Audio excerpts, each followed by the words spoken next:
Following swift action from Ottawa to restrict some international travelers due to the new variant known as Omicron, Canadians here on the home front aren't too worried just yet. Just a little bit concerned for my family.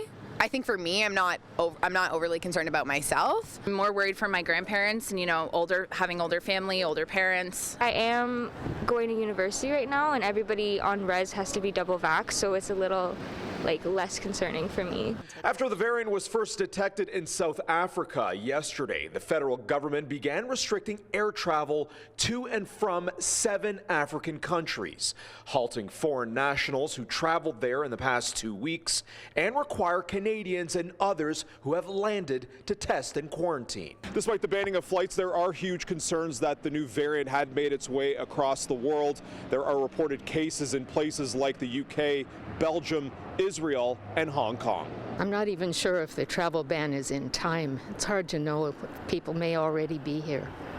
It's a concern. Canada's top doctor, Theresa Tam, was asked about a reported Canadian case overseas. It is most likely that this individual caught it elsewhere, but never say never. We want to just follow up to see if it's anything that we need to trace back to in Canada. At no point in the last 2 years have border closures made any difference at all. McMaster infectious disease specialist Dr. Martha Fulford believes more information is needed on the new strain. Health officials believe it could potentially be more contagious, but it's unclear if it causes severe illness. What they are not seeing in Southern Africa up until now is actually any kind of increase in hospitalizations. It's been very mild disease, if at all.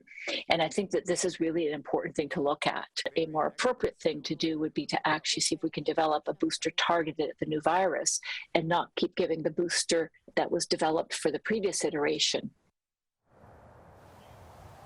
Now, Dr. Tam also mentioned that all provincial laboratories across the country have been alerted, but so far there is no sign of the variant's presence in Canada.